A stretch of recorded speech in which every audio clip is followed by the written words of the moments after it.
손흥민 선수는 지난 맨체스터 유나이티드전과 본머스전에서는 각각 키패스 4개를 기록하면서 토트넘 공격의 핵심 역할을 수행했습니다. 아직 골은 없지만 손흥민이 여전히 토트넘 공격에서 큰 비중을 차지하고 있음을 알 수 있는 대목이었는데요. 2015년도 시즌 토트넘에 합류해 9번째 시즌을 맞이하고 있는 손흥민이 이번 시즌엔 몇 경기 만에 리그 첫 골을 터뜨릴지 주목받고 있습니다. 손흥민이 가장 빨리 리그 첫 골을 기록한 때는 2021년도 시즌 1라운드 맨체스터 시티전이었습니다.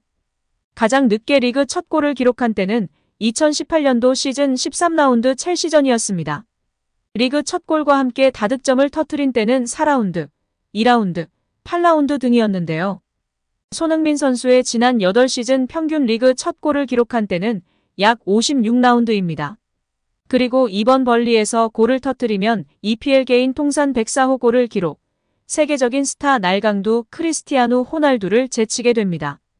세계적인 축구선수 호날두의 EPL 개인 통산 득점 기록을 넘어서게 되면서 다시금 주목받을 수 있을지 벌리전에 대한 팬들의 기대와 관심이 높은 상황입니다. 여기에 현지 매체 풋볼런던에서는 벌리전 손흥민의 득점 확률이 높을 것으로 예측하고 있는데요. 매체는 벌리는 이번 시즌 승격팀으로 프리미어리그 적응에 애를 먹고 있다. 아스톤빌라전과 맨시티전에서 뒷공간을 쉽게 내주면서 실점을 많이 하고 있다. 라인을 높이 올리고 강한 압박을 구사하는 팀이지만 현재 프리미어리그 팀들에게는 먹히지 않고 있다. 손흥민과 같은 발 빠른 공격수가 있는 토트넘에겐 벌리의 뒷공간 공략이 쉬울 수 있으며 벌리는 손흥민의 뒷공간 침투에 철저히 대비해야 할 것이다. 보도했습니다. 최근 재미있는 공격 축구를 선보이다 리그컵에서 충격패를 당한 토트넘인데요. 과연 리그에서의 상승세를 벌리 원정에서도 이어갈 수 있을지 귀추가 주목되고 있습니다. 자세한 내용 풋볼픽과 함께 알아보겠습니다. 선발 공격수 중 히샬리송의 부진이 지속되고 있습니다. 히샬리송은 이날 72분을 소화하면서 패스 성공률이 29%에 그쳤습니다. 17개 패스 시도에서 겨우 5개만 성공했습니다. 공 소유를 잃은 횟수는 19회에 달합니다. 또한 공중볼 경합에서 단 1개도 성공하지 못했습니다. 이번 경기뿐 아니라 이전 경기에서도 비슷한 양상을 보이나 오늘이 가장 심했습니다. 안제 포스테코글루 토트넘 감독은 기자회견에서 히샬리송이 오랜만에 골을 넣은 건 매우 좋은 일이다. 하지만 히샬리송은 다른 경기에서 더 잘 뛰었다고 말했습니다. 이어 히샬리송은 오늘 경기에서 공을 너무 자주 빼앗겼다고 지적했습니다.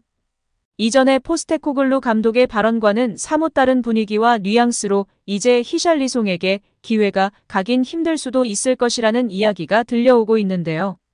지난 풀럼전을 앞둔 기자회견에서 포스테코글루 감독이 히샬리송에 대한 발언 이렇게 했었습니다. 골 침묵을 털어내기 위해 히샬리송의 선발 출전을 이어 갈지에 대한 물음이 포스테코글루 감독에게 던져졌습니다. 앙제 감독은 단호하게 이야기했는데요. 그는 히샬리송의 컨디션 유지나 골을 넣어 자신감을 회복하라고 계속해서 출전시키는 것이 아니다. 나는 승리할 수 있는 팀을 선택한다. 히샬리송이 승리하는 데 도움이 될 것이라고 판단되면 나는 그를 투입할 것이라며 난 단지 그의 개인 목표에 도움을 주기 위해 투입하진 않을 것이다. 나와 함께하는 선수들은 나의 철학을 이해하고 있다. 그것은 팀 정신으로 운영되는 것이라고 강조했습니다. 히샬리송을 특정 공간에 끌어들이기 위해서가 아니라 히샬리송이 있으면 이길 수 있을 것 같으면 꺼내든다. 이것은 우리가 프로세스를 통해 개인을 돕기 위해 만들려는 것이 아니다. 우리는 경기에서 이기고 싶고 특정 방식으로 플레이를 하기 위한 것이다. 팀을 선택할 때마다 내 머릿속엔 그 생각뿐이다고 부연했습니다. 말의 요지는 히샬리송이 자신의 전술에 부합하게 역할을 수행하고 있다. 공격수는 골로 판단을 받으나 내가 부여한 역할 속에서 적절히 수행하고 있기 때문에 출전할 수 있는 것이라고 해석할 수 있습니다. 이는 포스테코글루 감독 전술에서 최전방에서 적절히 상대팀을 압박하고 연계 플레이를 통해 동료들에게 기회를 창출하고 공간을 만드는 역할을 부여받았음을 판단할 수 있는데요.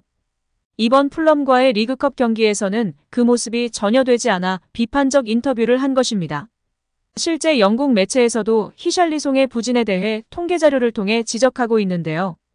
지난 본머스전에서도 유효 슈팅 1회, 볼터치 29회, 패스 성공률 77%, 경합 7회 중 2회 성공, 공중볼 경합 5회 중 2회 성공에 그쳤습니다.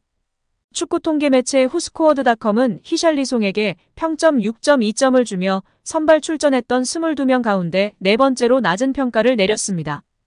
특히 이날은 남은 시간 손흥민 최전방으로 옮겨간 후 키패스가 2회 나왔고 볼터치도 70회 이상 가져가면서 적은 시간에 훨씬 많은 공격 기회 창출을 이뤄냈다는 점에서 언론 및 팬들의 찬사를 받고 있습니다. 이제 정말 앙제 감독의 인내심이 끝난 것 같은데요. 손흥민이 중앙으로 이동하여 프리롤 역할로 공격에 자유롭게 관여할 수 있도록 할 것인지 지켜봐야 할 것 같습니다. 한편 영국 가디언이 잉글랜드 프리미어리그에서 경쟁력을 보여주고 있는 아시아 선수들을 조명하면서 손흥민이 활약에 걸맞은 평가를 받지 못하고 있다고 전했습니다.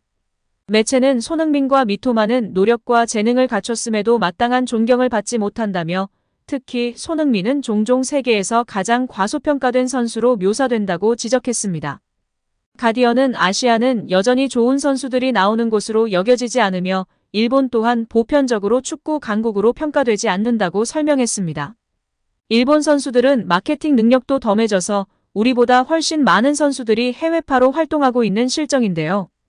일단 우리 국내 선수들은 마케팅 능력보다는 실력 우선으로 해외에 진출하고 있는 상황입니다. 이번에 U20 월드컵에서 활약한 배준호 선수도 잉글랜드 2부 리그 스토크시티 이적이 유력한 상황이라고 하는데요. 우리 선수들이 모두 제대로 평가받고 좋은 활약을 펼쳤으면 좋겠습니다. 특히 이번에 첼시에 이적한 카세이도는 만약 아시아인이었다면 1944억 원의 이적료가 나왔을까 싶습니다. 이미 국적을 넘어 카세이도 선수 자체가 저 금액이 아니라는 평가가 다수인 상황인데요. 아무튼 우리 손흥민 선수가 이번에 팀의 주장으로 제대로 멋진 모습을 보여줘서 다시금 제대로 된 평가를 받았으면 좋겠습니다. 2015년 토트넘에 입성한 손흥민은 팀에서 꾸준한 활약을 펼치고 있는데요. EPL 통산 270경기에 나가 103골을 기록 중인 상황입니다. 그는 2021년도 시즌 EPL 공동 득점왕 골든 부트에 올랐으며 2020년에는 국제축구연맹 피파 푸스카스상을 수상했습니다. 2023년도 시즌에는 토트넘의 주장으로 선임돼 그라운드를 누비고 있습니다. 이제 많은 팬들이 레비의 팀, 영국인들의 팀에서 국적 등의 차별 없는 선수들과 팬들을 위한 토트넘으로 변모하고 있는 신호탄이 손흥민 선수의 주장 선임이라고 칭찬하고 있는데요. 계속해서 지켜보며 응원해야 할 것 같습니다. 우리 손흥민 선수 특히 부상 조심하시고 건승을 기원합니다.